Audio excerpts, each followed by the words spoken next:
We are tracking now. We're beginning in the United States. More than 80 people are feared dead after at least 30 tornadoes slammed their way through half a dozen states. The vast majority of the deaths were in Kentucky. Dan Williams has more from Mayfield, Kentucky.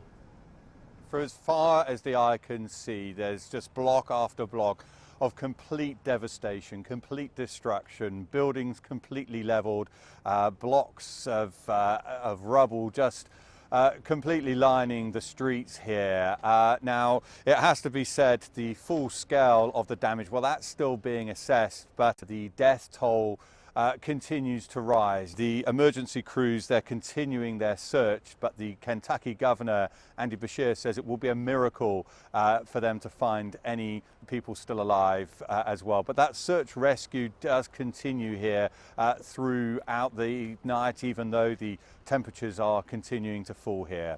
This is what the Kentucky governor, Andy Beshear, said a little earlier. Beginning late last night and through the very moment that we are standing here, we have lived through some of the toughest hours of our lives as Kentuckians.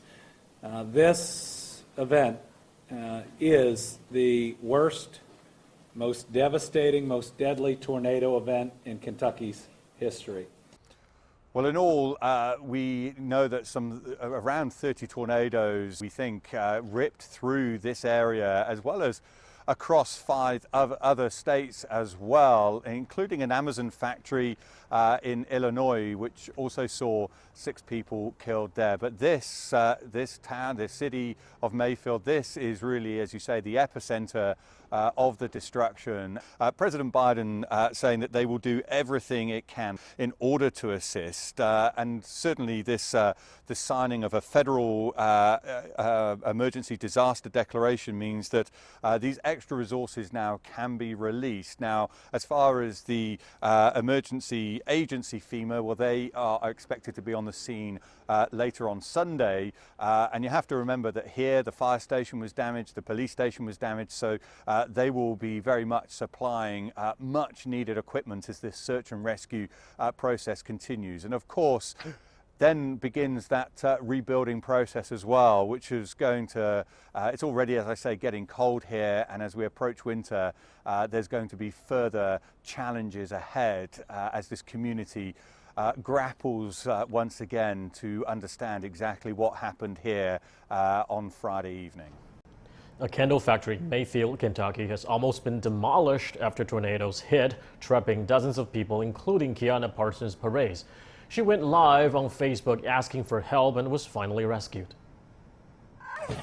Okay, I don't know who's watching. We got hit by a hurricane. I'm at work in Mayfield,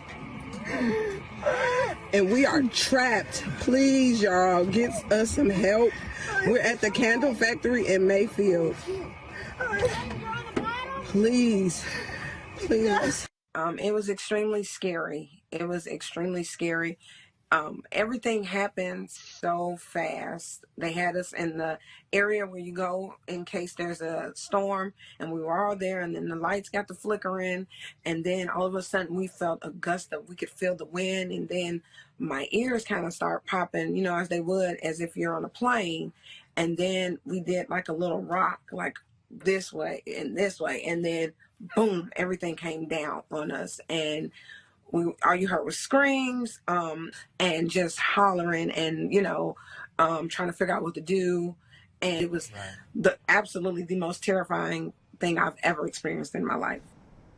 Earlier, we talked with Professor Meng Zhiyong from the Department of Atmospheric and Oceanic Sciences of the School of Physics at Peking University. She helped us understand what's behind the rare tornado outbreak. The tornado season in the United States is usually in spring, that's from April to June. That's because of this good match between high low-level vertical wind shear and also very highly unstable air transported from the Gulf of Mexico. But this is just a statistical perspective. It doesn't mean this tornado outbreak doesn't happen at all in other seasons. Like yesterday, the outbreak of tornado in Kentucky and several other states is really rare. And it likely because of the passage of very strong cold front. It has quite a gradient between temperatures, and the temperature in front of the front is very warm. It reached about nearly 15 to 20% Celsius degree, and the cold air behind the cold front confront the warm and moist air that produces very good match between high low-level wind shear and also high unstable air that likely produces very rare tornado outbreak event.